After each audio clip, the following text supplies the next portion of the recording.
যখন হাসরের ময়দান হবে, হাসরের ময়দান এমন একটা ভয়ঙ্কর হবে, হাসরের ময়দান এমন একটা ভয়ঙ্কর হবে।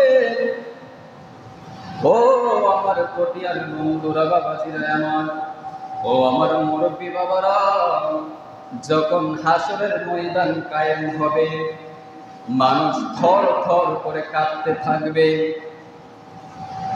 যার যার বিপদের সম্মুখীন হবে, যার যার বিপদের নাফসে নাফসে করবে। এই মহাবিপদ থেকে কিভাবে বাঁচা যায়, মানুষ সেইভাবে নিজেকে ব্যস্ত রাখবে। আপন ভাই তার আপন ভাইকে চিনবে না, আপন বোন তার ভাইকে চিনবে না, সন্তান বাবাকে চিনবে না, বাবা সন্তানকে চিনবে না। এমন একটা কঠিন মুসিবতের দিনে মানুষ যখন সামনের দিকে এগোবে, মানুষ দেখতে পাবে মানুষের ডাইনে আগুন, মানুষের বামে দেখতে পাবে মানুষের বামে হচ্ছে আগুন। সামনের দিকে তাকাবে, সামনের দিকে তাকাবে, সামনের দিকে দেখবে আগুন। এই মহা কঠিন মুসিবতের দিনে আল্লাহ পাক রব্বুল আলামিন এই কঠিন মুসিবতের দিনে জাহান্নামকে ফেরেশতারা ধরে ধরে জাহান্নামের মাঠে নিয়ে আসবেন। সেদিন জাহান্নাম এত ভয়ঙ্কর হবে, জাহান্নাম সেদিন উত পেতে থাকবে, কিভাবে তার শিকারীকে ধরতে পারবে। শিকারী যেমন ভাবে তার শিকারীকে ধরার জন্য উত পেতে থাকে, সেদিন জাহান্নাম পাপীদেরকে গ্রাস করার জন্য সেদিন গুসায় ফেটে যাবে, রাগে গুসায় ফেটে উঠবে। ফেরেশতারা শিকল দিয়ে জাহান্নামের মাঠে অবস্থান করবেন সেই জাহান্নামকে। আল্লাহ পাক রব্বুল আলামিন স্বামী এবং স্ত্রীর মাঝে একটি পবিত্র সম্পর্ক স্থাপন করে দিয়েছেন। এই ভালোবাসাটা এমন এক জায়গায় পৌঁছে, এক পর্যায়ে দেখা যায় স্ত্রী তার স্বামীর জন্য জীবনের সবটুকু উজাড় করে দিতে চায়, আবার স্বামীও তার স্ত্রীর জন্য জীবনের সবটুকু উজাড় করে দিতে চায়। কিন্তু হাসরের ময়দান যেদিন কায়েম হবে যাবে, তখন হবে ভিন্ন চিত্র। সে আপন স্ত্রী আমাকে চিনবে না, সে আপন স্ত্রী আমাকে চিনবে না, স্বামী তার আপন স্ত্রীকে চিনবে না। এমন একটি কঠিন মুসিবতের দিনে মানুষ যার যার চিন্তায় ব্যস্ত থাকবে। ওই কঠিন মুসিবতের দিনে প্রিয় নবী সাল্লাল্লাহু আলাইহি ওয়াসাল্লাম বলেছেন, যে ব্যক্তি আমার উপরে বেশি বেশি দুরূদ পড়বে, ওই কঠিন মহা মুসিবতের দিনে স্বামী স্ত্রীকে যেদিন চিনবে না, ভাই তার ভাইকে যেদিন চিনবে না, বোন তার ভাইকে যেদিন চিনবে না, সেদিন প্রিয় নবী সাল্লাল্লাহু আলাইহি ওয়াসাল্লাম বলেন, সেদিন ওই উম্মত হবে আমি নবীর সাথে। জোরে বলুন সুবহানাল্লাহ। আমরা কি সেই প্রিয় নবী সাল্লাল্লাহু আলাইহি ওয়াসাল্লামের সাথে আখিরাতের ময়দানে উঠতে চাই কি চাই না? এজন্য আমরা জোরে জোরে পড়ি, আল্লাহুম্মা সাল্লি আলা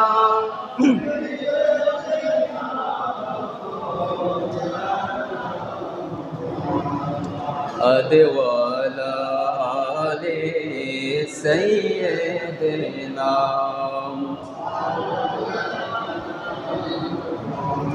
কবে জানি ডাকা শিবে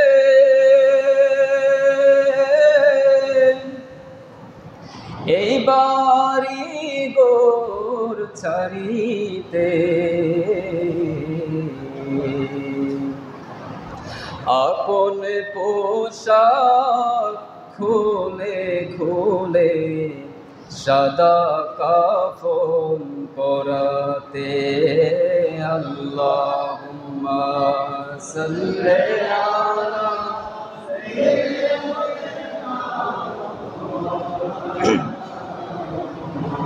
পানি পানি পানি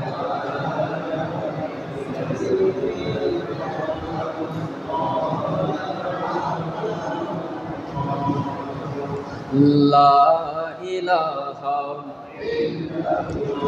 ও লা ইলাহা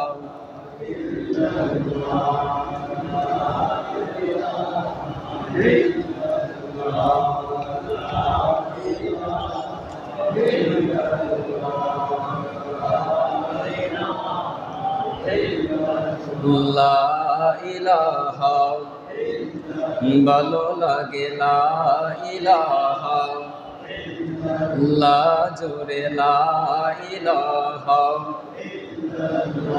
বাইজন নামাজ রোজা ছাইরহ না তোমার মা বাবার খেদমত বইল না বাইজন নামাজ রোজা ছাইরহ না তোমার মা বাবার খেদমত বইল না আমার দয়াল নবীকে ভুইল না আমার দয়াল নবীকে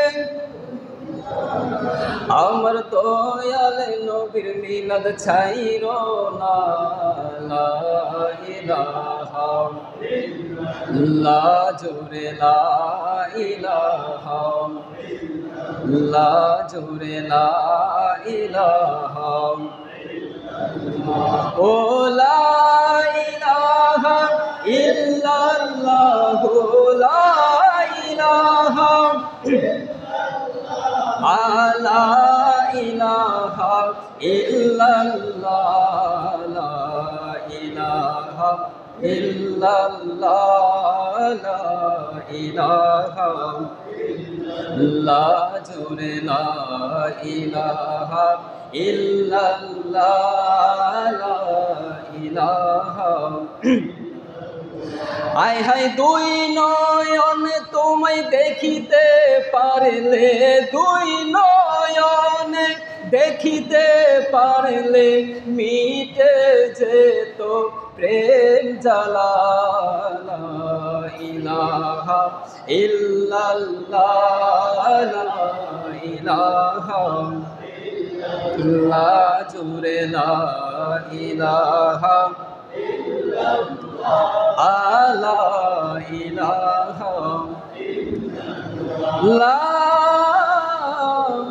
ইলাহা ইল্লাল্লাহু মুহাম্মাদুর রাসূলুল্লাহ সাল্লাল্লাহু আলাইহি ওয়াসাল্লাম। আলহামদুলিল্লাহ আলহামদুলিল্লাহ সমস্ত প্রশংসা আল্লাহ পাক রব্বুল আলামিনের জন্য, যিনি আমাদেরকে আজকে আল্লাহ পাক রব্বুল আলামিন আমাদেরকে মহাজাগতিক ব্যস্ত না রেখে আল্লাহ পাক রব্বুল আলামিন আমাদেরকে মসজিদের মধ্যে এসে আল্লাহ পাক রব্বুল আলামিনের নামাজ এবং তার জিকির তার স্মরণের মধ্যে আমাদেরকে ব্যস্ত রেখেছেন। এই জন্য জোরে জোরে বলেন আলহামদুলিল্লাহ। লাখ কোটি দরুদ ও সালাম ওই প্রিয় নবী সাল্লাল্লাহু আলাইহি ওয়াসাল্লামের দরবারে, যে নবী পাক সাল্লাল্লাহু আলাইহি ওয়াসাল্লামকে যদি আল্লাহ পাক রব্বুল আলামিন সৃষ্টি না করতেন, পৃথিবীর পুরো কিছুই কি আল্লাহ পাক রব্বুল আলামিন সৃষ্টি করতেন না। বাগানের মধ্যে ফুল ফুটতো না, সাগরের মধ্যে ঢেউ হতো না, এই সব কিছু আল্লাহ পাক রব্বুল আলামিন সৃষ্টি করেছেন প্রিয় নবী সাল্লাল্লাহু আলাইহি ওয়াসাল্লামের ওসিলাই। জোরে বলেন ঠিক কিনা? বাবাজিরা আমার, আল্লাহ পাক রব্বুল আলামিন আমাদেরকে এই পৃথিবীর মধ্যে পাঠিয়েছেন। আল্লাহ পাক রব্বুল আলামিন আমাদেরকে এই পৃথিবীর মধ্যে কি জন্য পাঠিয়েছেন সেটা জানতে হবে। আমরা এই পৃথিবীর মধ্যে এসেছি, আমরা পৃথিবীর মধ্যে, আমরা দুনিয়ার মধ্যে নিজেকে এমনভাবে নিমজ্জিত করে রেখেছি, মুখ্য যে উদ্দেশ্য সে উদ্দেশ্যকে আমরা ভুলে গিয়েছি। আল্লাহ পাক রব্বুল আলামিন পবিত্র কুরআনুল কারীমের মধ্যে অসংখ্য অগণিত জায়গায় বারবার আয়াত উদ্ধৃতি দিয়ে মানুষকে স্মরণ করিয়ে দিচ্ছেন যে এই পৃথিবীটা থাকার জায়গা নয়, আর তোমাদেরকে আমি এই পৃথিবীর মধ্যে অনর্থক সৃষ্টি করিনি, অবশ্যই অবশ্যই আমি তোমাদেরকে একটি উদ্দেশ্য নিয়ে সৃষ্টি করেছি। একাধিক জায়গায় আল্লাহ পাক রব্বুল আলামিন এ কবর এবং হাসরের আলোচনা করেছেন। প্রিয় নবী সাল্লাল্লাহু আলাইহি ওয়াসাল্লামের 17 থেকে 18টি অথবা 20টি চুল পেকে গিয়েছিল। তো সাহাবায়ে কেরাম জিজ্ঞেস করলেন, ইয়া রাসূলুল্লাহ সাল্লাল্লাহু আলাইহি ওয়াসাল্লাম, আপনার মাথার চুল পাকার কারণ কি? প্রিয় নবী সাল্লাল্লাহু আলাইহি ওয়াসাল্লাম বলেছেন, সূরা নাবা, সূরা হুদ, সূরা মুরসালাত, এই সূরাগুলো তেলাওয়াত করতে গিয়ে আমাকে তেলাওয়াতগুলো, এই সূরাগুলো আমাকে বৃদ্ধ করে দিয়েছে।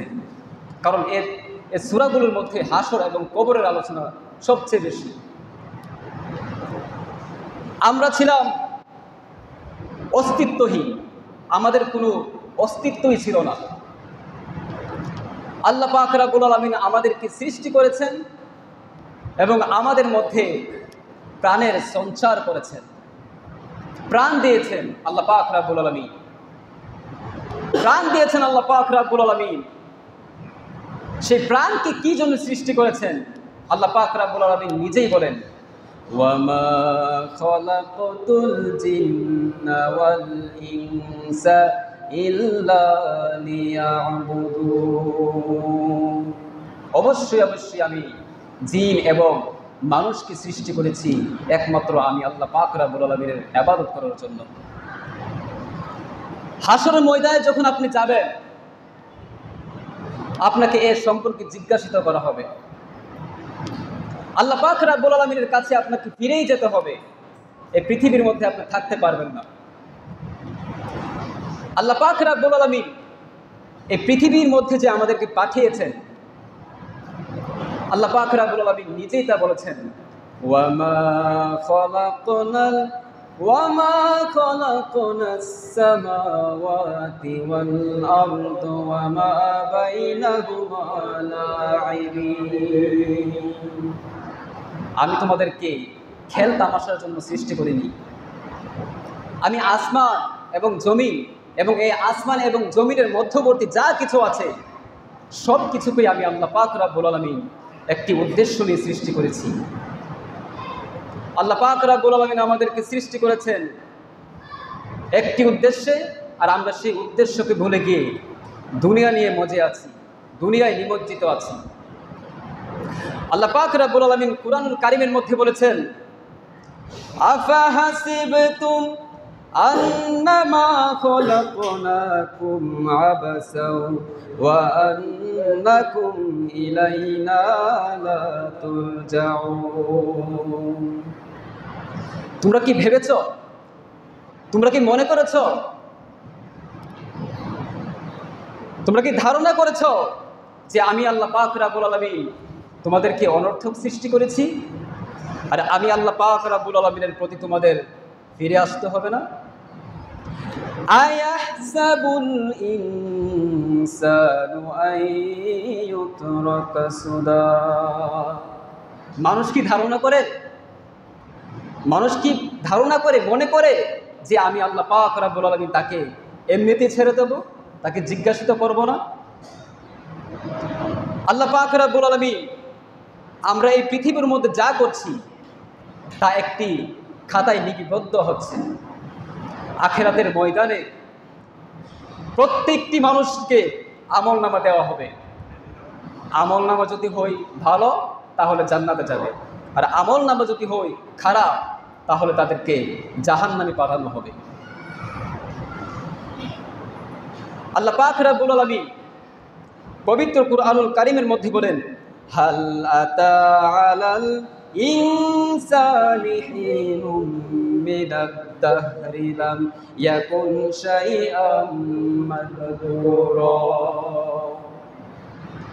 এমন একটি সময় অতিবাহিত হয়েছে যখন কোনো কিছুই ছিল না, কোনো কিছুর অস্তিত্বই ছিল না, কোনো কিছুর স্মরণেই ছিল না।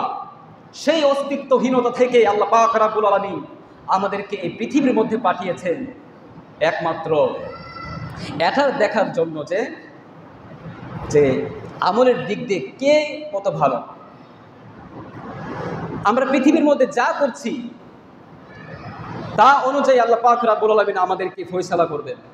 হাসরের ময়দানে যখন পাপী এবং মুমিনরা একসাথে হবে, তখন আল্লাহ পাক রব্বুল আলামিন বলবেন, ওয়ামতাজুল ইয়াউমা আইয়ুহাল মুজরিমুন, হে পাপীরা, আজ তোমরা আলাদা হয়ে যাও, কারণ সেদিন দল হবে দুইটি, ফারিকুন ফিল জান্নাতি ওয়া ফারিকুন ফিস সাঈর।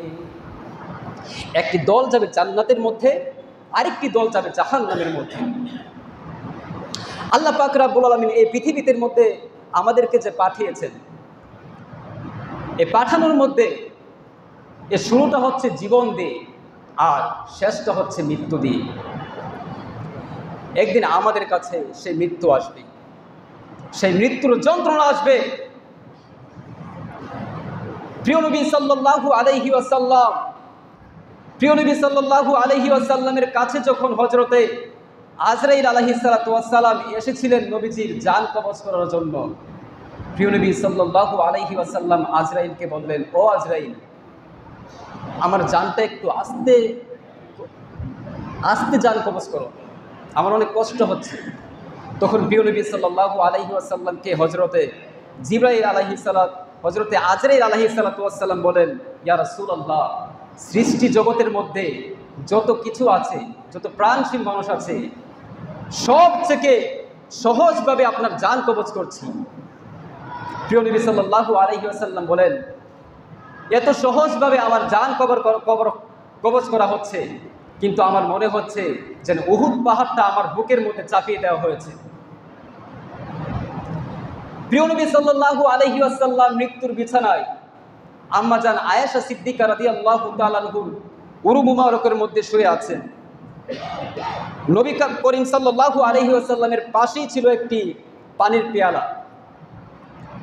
সেই পানির পেয়ালা থেকে বারবার হাত ডুবিয়ে প্রিয় নবী সাল্লাল্লাহু আলাইহি ওয়াসাল্লামের চেহারা মুবারকের মধ্যে মালিশ করে, বারবার মালিশ করে, আর আম্মা জান আয়েশা সিদ্দিকা রাদিয়াল্লাহু তাআলা আনহাকে বললেন, ও আয়েশা, মৃত্যুর যন্ত্রণা অনেক কঠিন, মৃত্যুর যন্ত্রণা আসলেই বড় কঠিন, আমরা কেউ বাঁচতে পারবো না, আমাদের সকলের কাছে একদিন মৃত্যু আসবেই, সেই মৃত্যুর যন্ত্রণা আসবেই, কেউ বাঁচতে পারবো না। আমার আল্লাহ পাক রব্বুল আলামিন বলেন, ওয়াজাআত সাকরাতুল মাউতি বিল হাক্কি যালিকা মা কুনতা মিনহু তাহিদ। মানুষ মৃত্যু থেকে পলায়ন করতে চায়, মৃত্যু থেকে বাঁচতে চায়, কিন্তু আল্লাহ পাক রব্বুল আলামিন বলেছেন যে অবশ্যই অবশ্যই তোমাদের কাছে মৃত্যুর যন্ত্রণা আসবে, কেউ রেহাই পাবে না সেই মৃত্যু থেকে। এই মৃত্যুর যন্ত্রণা হবে অনেক কঠিন, অনেক কঠিন হবে। আমাদের এই 7 ইঞ্চি 6 ইঞ্চি শরীর, এই ছোট শরীরের মধ্যে যদি 1000 তরবারি দিয়ে আঘাত করা হবে, এই 1000 তরবারি দিয়ে আঘাত করার ফলে যে কষ্ট হবে, তার চেয়ে বেশি কষ্ট হবে আজরাইলকে দেখা। পাপী ব্যক্তি যদি হযরতে আজরাইল আলাইহিস সালাতু ওয়াস সালামকে দেখে, এ দেখাটাই হবে তার জন্য বড় শাস্তি। এই জন্য প্রিয় নবী সাল্লাল্লাহু আলাইহি ওয়াসাল্লাম সবসময় একটি দোয়া করতেন, আল্লাহুম্মা আইন্নি আলা সাকরাতিল মাউত, হে আল্লাহ পাক রব্বুল আলামিন, আমাকে মৃত্যুর যন্ত্রণা থেকে মুক্তি দাও, আমার মৃত্যুর যন্ত্রণা আসান করে দাও। প্রিয় নবী সাল্লাল্লাহু আলাইহি ওয়াসাল্লামের মৃত্যুর যন্ত্রণা যদি এত হয়, তাহলে আমাদের কেমন হবে? আজরাইল আলাইহিস সালাতু ওয়াস সালাম যখন আসবেন, আজরাইল আলাইহিস সালাতু ওয়াস সালাম যখন আসবে আমার জান কবজ করার জন্য, আমার পাশে বসা থাকবে আমার জনম দুঃখিনী মা, আমার পাশে বসা থাকবে আমার বাবা, আমার পাশে বসা থাকবে আমার ভাইয়েরা, আমার পাশে বসা থাকবে আমার বোনেরা, আমার পাশে বসা থাকবে আমার স্ত্রী, আমার পাশে বসা থাকবে আমার ছেলে মেয়েরা, আমার পাশে বসা থাকবে আমার আত্মীয় স্বজনরা, আমার পাশে বসা থাকবে আমার শুভাকাঙ্ক্ষীরা, আমার পাশে বসা থাকবে আমার প্রতিবেশীরা। এই যে আমার এত এত কষ্ট হবে, আমি কাউকে বলতে পারবো না, আমি কাউকে আমার মরণের কষ্টের কথা শেয়ার করতে পারবো না। দুনিয়ার মধ্যে যখন সন্তানের সামান্যতম অসুখ হয়, আমাদের মায়েরা কিন্তু অনেক অস্থির হয়ে যায়। কিভাবে তার সন্তানকে সেবা করবে, কিভাবে তার সন্তানের মাথার মধ্যে পানি দিবে। আমরা যখন ছোটবেলায় ছিলাম, আমাদের যখন কোনো অসুস্থ হতো, তখন আমার মা রাত দিন 24 ঘন্টায় আমাদেরকে সেবা করতো। কিছুক্ষণ পরে পরে আয়সা শরীরের মধ্যে তাপমাত্রা মাপতো যে আমার বাচ্চাদন কেমন আছে, তার শরীরটা কেমন। কিন্তু আমার শরীর, আজরাইল আলাইহিস সালাতু ওয়াস সালাম আমার সামনে যখন আসবে জান কবজ করার জন্য, আমার মায়ের সামনে আমার এত এত কষ্ট হবে, আমার জনম দুঃখিনী মা বলতে পারবে না আমার কষ্টের কথা। আমি আমার কষ্টের কথা বলতে পারবো না, আমি আমার বাবাকে বলতে পারবো না, বাবা আমার তো অনেক কষ্ট হচ্ছে গো বাবা, ও বাবা আমার তো অনেক কষ্ট হচ্ছে গো বাবা। আমি আমার ভাইকে বলতে পারবো না, আমি আমার মাকে বলতে পারবো না, আমি আমার স্ত্রীকে বলতে পারবো না, আমি আমার স্ত্রীর সন্তানদেরকে বলতে পারবো না, ও বাবা আমাকে একটু পানি দাও না, আমার তো অনেক কষ্ট হচ্ছে, আমাকে একটু পানি দাও না, আমার তো অনেক কষ্ট হচ্ছে, আমার এমন পিপাসা লেগেছে, আমি যদি এই মুহূর্তে 7 সমুদ্র 13 নদীর পানি খেয়ে ফেলি, তারপরেও আমার মৃত্যুর যন্ত্রণা কমবে না, তারপরেও আমার তৃষ্ণা কমবে না, আমি বলতে পারবো না মা, ও মা গো আমার তো অনেক কষ্ট হচ্ছে গো মা, আমার রক্তগুলো তো পানি পানি হয়ে যাচ্ছে গো মা, আমার রগগুলো তো ঠাস ঠাস করে ছিঁড়ে যাচ্ছে গো মা, ও মা আমাকে একটু পানি দাও, আমার তো অনেক কষ্ট হচ্ছে গো মা, ও মা, ও বাবা আমাকে একটু পানি দাও, আমার রক্তগুলো তো ঠাস ঠাস করে পানি হয়ে যাচ্ছে গো মা, ও মা আমাকে একটু পানি দাও। এ কথা কিন্তু আমরা বলতে পারবো না, কথা বলুন ঠিক কিনা? একদিন আমাদের কাছে আগে আর পরে এই মৃত্যুর যন্ত্রণা আসবে কি আসবে না রে বাবা? এই জন্য বাবা এই মৃত্যুর আগে আমাদেরকে আল্লাহ চিনতে হবে, রাসূল চিনতে হবে। মনে রাখবেন এই পৃথিবীর মধ্যে যখন আপনি কোনো মামলায় হেরে যান, আপনি যদি কোনো জজ কোর্টের মধ্যে হেরে যান, তাহলে হাইকোর্টের মধ্যে আপনি আপিল করতে পারবেন। হাইকোর্টের মধ্যে যদি আপনি হেরে যান, তাহলে সুপ্রিম কোর্টের মধ্যে আপনি আপিল করতে পারবেন। যদি সুপ্রিম কোর্টের মধ্যে যদি আপিল করতে যেয়ে যদি আপনি ব্যর্থ হয়ে যান, তাহলে রাষ্ট্রপতির কাছে আপনার প্রাণ ভিক্ষা চাইতে পারবেন। কিন্তু হাসরের ময়দানে যখন আল্লাহ পাক রব্বুল আলামিনের কাছে গিয়ে আল্লাহ পাক রব্বুল আলামিনের সামনে যদি জীবনের মামলায় হেরে যান, আর সেইখান থেকে বাঁচার কোনো উপায় থাকবে না। এই জন্য সময় থাকতে আমরা আখিরাতের আমল করতে হবে। যখন মৃত্যু আসবে, আজরাইল আলাইহিস সালাতু ওয়াস সালাম চিনবে না যে আপনি কে, আপনি প্রধানমন্ত্রী নাকি আপনি চেয়ারম্যান নাকি রাষ্ট্রপতি, এই পরোয়া করবে না। আজরাইল আসবে আর আপনার রূহটা নিয়ে চলে যাবে। পৃথিবীর কেউ আজরাইল আলাইহিস সালাতু ওয়াস সালামের কাছে সময় চাইতে পারে না, এখানে বেতাগিরি চলে না। হযরতে আজরাইল আলাইহিস সালাতু ওয়াস সালামকে যদি বলেন, ও আজরাইল আমাকে একটু সময় দাও না, শেষবারের মতো আমার পরিবারের সাথে কথা বলবো, আজরাইল আলাইহিস সালাতু ওয়াস সালাম বলবেন, তোমার নার চাইতে আমার আল্লাহর হুকুমটাই সবচেয়ে বড়। ধপাস করে থাবা মেরে আপনার রূহটা নিয়ে চলে যাবে।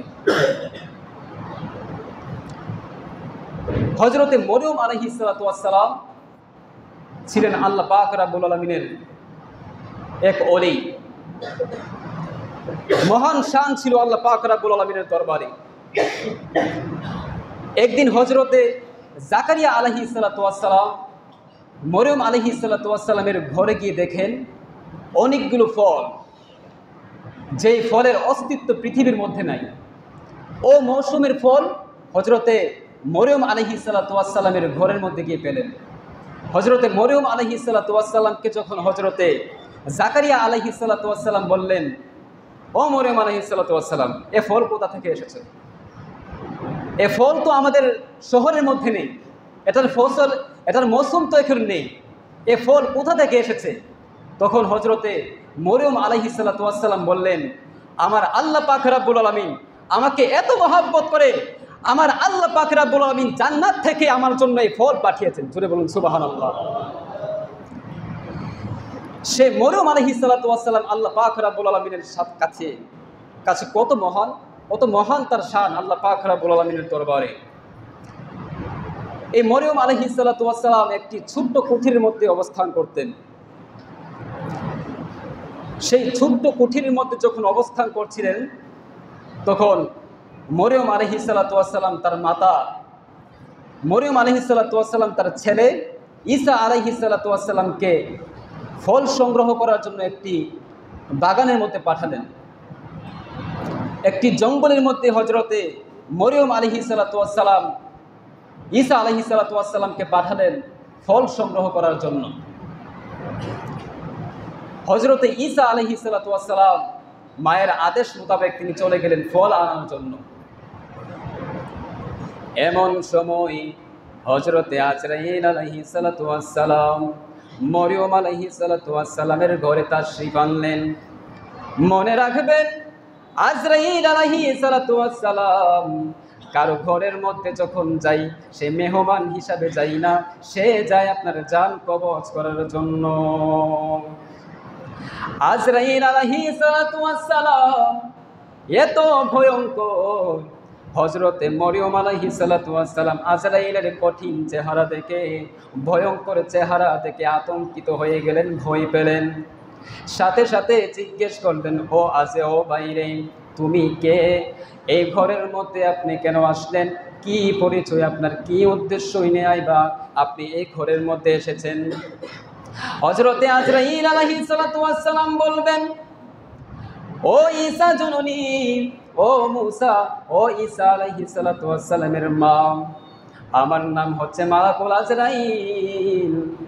আমি ভাই থেকে তার বোনকে আলাদা করে দেই, বোন থেকে তার ভাইকে আলাদা করে দেই, সন্তান থেকে তার বাবাকে আলাদা করে দেই, বাবা থেকে তার সন্তানকে আলাদা করে দেই, মা থেকে তার সন্তানকে আলাদা করে দেই। আমি হচ্ছি মালাকুল মাউত আজরাইল। আমি আল্লাহ পাক রব্বুল আলামিনের উদ্দেশ্য নিয়ে, আমি আল্লাহ পাক রব্বুল আলামিন আমাকে পাঠিয়েছেন তোমার জান কবজ করার জন্য। কারণ আল্লাহ পাক রব্বুল আলামিন এই পৃথিবীর মধ্যে আপনাকে যে হায়াত দান করেছিলেন, সেই হায়াত আপনি অতিক্রম করে ফেলছেন। কারণ আমার আল্লাহ পাক রব্বুল আলামিন প্রতিটি মানুষকে পাঠিয়েছেন, পাঠানোর পরে আমার আল্লাহ পাক রব্বুল আলামিন নির্দিষ্ট সময় আমার আল্লাহ পাক রব্বুল আলামিন স্থায়ী করে দিয়েছেন, নির্দিষ্ট টাইম একটি নির্ধারণ করে দিয়েছেন। ওই টাইম যখন এসে যায়, ঠিক সময়ে আজরাইল আলাইহিস সালাতু ওয়াস সালাম এসে আপনার রূহটা নিয়ে যাবে। আমার আল্লাহ পাক রব্বুল আলামিন বলেন, হুয়াল্লাযী খালাকাকুম মিন তিনিন সুম্মা কাদা আজালা।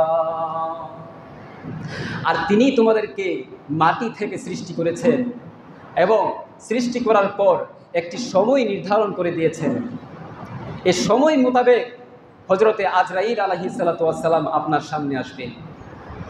তো বলতে চেয়েছিলাম, হযরতে আজরাইল আলাইহিস সালাতু ওয়াস সালাম মরিয়ম আলাইহিস সালাতু ওয়াস সালামের কাছে যখন আসলেন, মরিয়ম আলাইহিস সালাতু ওয়াস সালাম বললেন, ও আজরাইল, ও আজরাইল। মরিয়ম আলাইহিস সালাতু ওয়াস সালাম বিমর্ষ বদনে একটু দুঃখ কষ্ট মন নিয়ে হযরতে আজরাইল আলাইহিস সালাতু ওয়াস সালাম বললেন, ও আজরাইল, আমাকে একটু সময় দাও না, আমাকে একটু সময় দাও।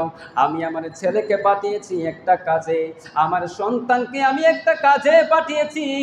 আমার সন্তান আসুক, তারপরে আমি সন্তানকে দু চারটা কথা বলে যাব, এবং মরণের পরে মরণটা তো আমার হয়ে যাবে। আমি তো এই পৃথিবীর মধ্যে আর থাকতে পারবো না, আমি তো এই পৃথিবী থেকে চিরদিনের জন্য চলে যাব। আমি তো যেহেতু এই পৃথিবী থেকে চলেই যাব, আমার আকাঙ্ক্ষা হচ্ছে আমার শেষমেশ আমার পুত্রের সাথে কিছু কথা বলে যাব, আর শেষমেশ আমি দু চারটি উপদেশ দিয়ে যাব।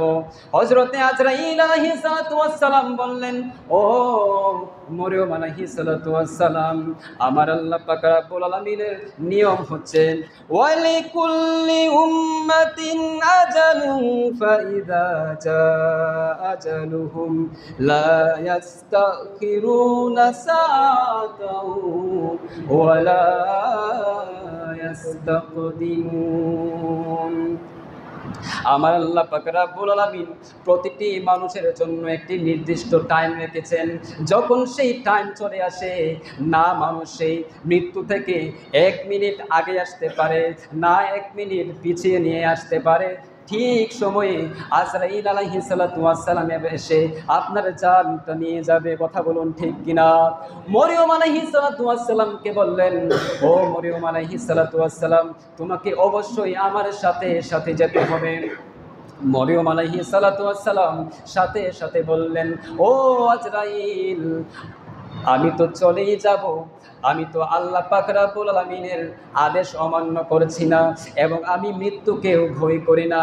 আমার মাত্র একটি আফসোস, মৃত্যুর সময়, মরণের সময় আমি আমার ছেলের সাথে, আমি আমার কলিজার টুকরা নয়নের মনির সাথে শেষ কথাটা বলতে পারি নাই। এই জন্য আমার বড় কষ্ট হচ্ছে, এই বড় আমার দুঃখ হচ্ছে। আচ্ছা যাই হোক, তুমি আমার রূহটা কবজ করো, কারণ আল্লাহ পাক রব্বুল আলামিন যাই করেন তাহাই মানুষের জন্য কল্যাণকর। নিয়ে যাও। হযরতে মরিয়ম আলাইহিস সালাতু ওয়াস সালামের রূহটা সাথে সাথে লইয়া গেলেন। হযরতে মরিয়ম আলাইহিস সালাতু ওয়াস সালামের শান কত বড়! সেই মরিয়ম আলাইহিস সালাতু ওয়াস সালামকে পর্যন্ত একটি সময় দেননি, আর আমাদেরকে দিবেন মনে করেন? এই জন্য বাবা, আমাদেরকে মরণের আগেই মৃত্যুর জন্য প্রস্তুতি নিতে হবে। হযরতে ইব্রাহিম আলাইহিস সালাতু ওয়াস সালাম হযরতে আজরাইল আলাইহিস সালাতু ওয়াস সালামকে বললেন, ও আজরাইল, তুমি যে রূপ নিয়ে মানুষের রূহ কবজ করো, আমি তোমার আসল চেহারা দেখতে চাই। হযরতে আজরাইল আলাইহিস সালাতু ওয়াস সালাম বললেন, হুজুর, আপনি তো আমার আসল চেহারা দেখে সহ্য করতে পারবেন না। হযরতে ইব্রাহিম আলাইহিস সালাতু ওয়াস সালাম বললেন, আমাকে তোমার আসল চেহারা দেখাতেই হবে। তখন হযরতে আজরাইল আলাইহিস সালাতু ওয়াস সালাম তার আসল চেহারা নিয়ে উপস্থিত হলেন।